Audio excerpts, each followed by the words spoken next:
Enjo avuddemu omwasi oba avuddemu ebigambo ku lwasa bibino ate olutalo ku basumba oba bakyala ba pasita nga bayombesa bujingo tobisubwa ate era olutalo ku Mighty Family wamu ne Alex Muhangi bibino ate era tosubwa ne Waikibenda Chosen Becky nkwaniriza ku buyinzanisha Suvia gye bali ku mukwano gy'otuusizzaako engalo olunaku olwaleero kansubire muli bulungi era bambi nkusaba video gimpeereka like sharinga likinga era nensaba gwe atanaba kusubscribinga mukwano subscribinga video esobola okutambula era onyigene mu notification bell ate gwe yasubscribinga edda mukwano okola kyamaanyi butereevu tanse n'amawulire gaffe tukyali ku Jessica Kayanja akyali ku Susan Makula mukwano avuddeyo n'agamba nti oyo Susan munaye si muntu oyo kizimuzimu kiri awo kyawunzawunza omuki kyawunzawunza omusajja nekimunyiya abaana be nekimunyiya mukyala we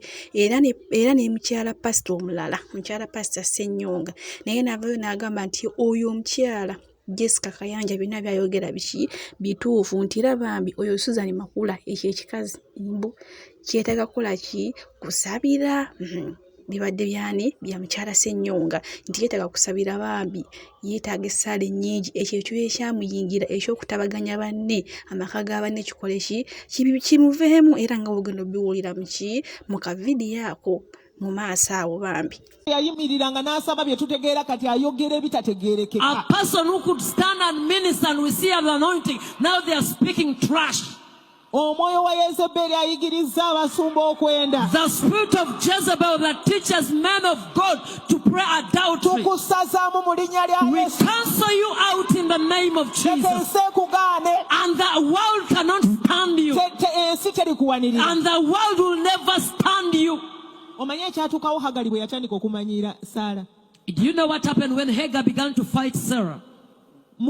Mukama yagamba Ibulayimu. God spoke to Abraham. N'amugamba goba omuzaana n'omwana. And he told him, cast out the bondwoman. butereevu tansi ne Waikibenda emabegako yavaayo n'agamba nti ayagala ani Lydia Jasmine naye agambye nedda ye ebyaddala alina relationship gyalimu ate ennungi era emuyisa obulungi kyaka ebya Lydia Jasmine yali akola ki yali alimba ate ye mwana muwala Chosen Becky ne Badi Kitesamiru mukwano ennaku zino omukwano bo gwe bayisa mukamubwera balina kye bafumba mu maaso awo ate abadde Mighty Family mukwano jjukira baali bakwano nnyo ba Alex Muhangi naye okuva lwe baasala ne badda mu National Unity Platform Alex Muhangi takyabayita na ku comedy show mukwano byebo jjukira emabegako da Sami yavaayo n'asoma abakomedian abaki abalogo nga Sami yagamba baloga Alex Muhangi kale n'abakyawa n'abanga takyakola ki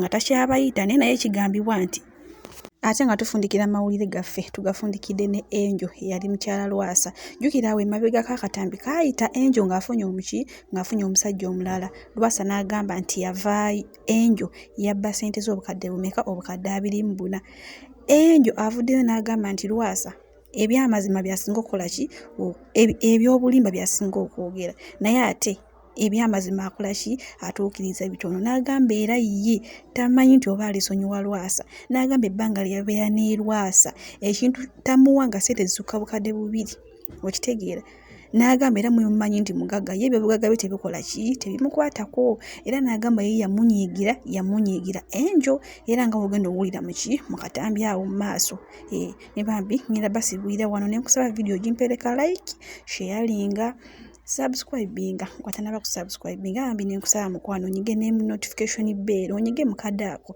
mbenga buli kyenzekayo kyonna okifuna ate gwe subscribinga edda mukwano okola kyamaanyi babi mwe bali kwagala buyinzanisha Suvia bye omukama abankomine video weeri awo mu maaso. Okay, tuwagala ku sente ezigambi wambu wabba milioni 24 nga ukoze mu bbaala ye Masaka kituufu. Nandibadde saagala byogerako abantu abaninako obuvunaanyizibwa oba abantu abanjagala ennyo